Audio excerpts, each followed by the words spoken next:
നമസ്കാരം. 1999 എഴുതിയ ഒരു ചെറുകഥ.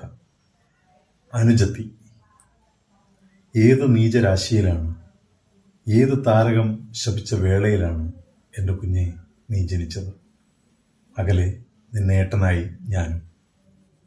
ഏതോ ദുർവിധിയാകാം, കൊടും സർപ്പദോഷം പോലെ, മുജ്ജന്മ ദുഷ്കർമ്മ ഫലങ്ങൾ പോലെ നിന്റെ നിഴലായെത്തിയതും നിന്നിൽ ഇണചേർന്നകന്നതും.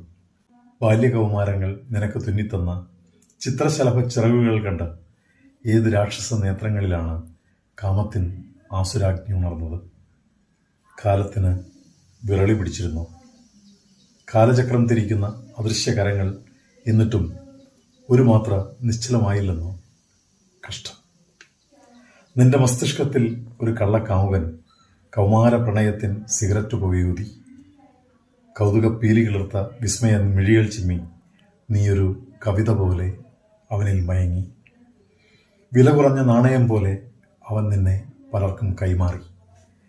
നിയമപാലകർ, ജനനേതാക്കൾ, വിദൂഷകർ, സാധാരണക്കാർ, സമുദായപ്രേമികൾ, അച്ഛൻ്റെ പ്രായമുള്ളവർ തുടങ്ങി എണ്ണിയാലൊടുങ്ങാത്തോർ നിന്റെ കുഞ്ഞു ഗർഭപാത്രത്തിൽ വിഷബീജങ്ങൾ വിതറിയതും, സഹോദരിമാരായി ചമഞ്ഞ് സ്ത്രീകളെന്ന് അവകാശപ്പെട്ടവർ നിന്റെ പതനം കണ്ട് അമർത്തിച്ചിരിച്ചതും, നിന്റെ കന്യകാത്വം കൊണ്ട് സമൂഹസദ്യ നടത്തുവാൻ മതകലഹങ്ങൾ മറന്ന് ജനം ഒത്തുകൂടിയതും, നീ വിടരും മുമ്പേ വീണപ്പൂവായതും. അകലെ അകലെ നിന്ന് ഈ ഏട്ടൻ കാണുന്നുണ്ടായിരുന്നു. പക്ഷേ അനുജത്തി, ദുർഭഗയായ സൂര്യപുത്രി, നിന്റെ ഉടലിൽ ഇന്ന് കൊടുംരോഗപ്പുഴുക്കൾ അരിക്കുന്നുവെന്നറിഞ്ഞപ്പോൾ, നിന്റെ സ്വപ്നങ്ങളുടെ ശവകുടീരം പോലും അവ കിളച്ചു മറിക്കുന്നുവെന്നറിഞ്ഞപ്പോൾ ഏട്ടൻ എഴുതാതിരിക്കാനാവുന്നില്ല. ഈ വാർത്ത സത്യമെങ്കിൽ കുഞ്ഞെ നീ സൂക്ഷിക്കുക, കരുതിയിരിക്കുക. അവരിനിയും വരും. നിനക്ക് ചുറ്റും കണ്ണീർ പുഴകൾ കൊണ്ട് കടലൊരുക്കും. കറുത്ത ക്യാമറക്കണ്ണുകൾ വെളിച്ചം തുപ്പിയാർക്കും.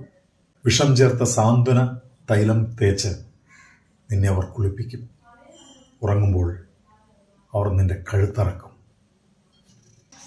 ദുർബല മനസ്സുള്ള പെൺകുരുന്നേ, ഇവിടെ നിന്റെ ചൂടാറാത്ത മാംസം തിന്നവർ എനിക്ക് ചുറ്റും നിന്ന് കൈകളിലെ അവസാന ചോരത്തുള്ളികളും നക്കി തെളിവ് നശിപ്പിക്കുന്നു. എന്നിട്ടും എല്ലാം അറിഞ്ഞിട്ടും ഒന്നും അറിയാത്തവനെ പോലെ മൂകതയെയും അന്ധതയെയും മാറി മാറി വ്യഭിചരിച്ചുകൊണ്ട് ഞാനും ഒരേട്ടനായി ജീവിച്ചിരിക്കുന്നു. എനിക്ക് തന്നെ പറയാൻ അറയ്ക്കുന്നു. ഏട്ടനാണത്രേ ഏട്ടൻ.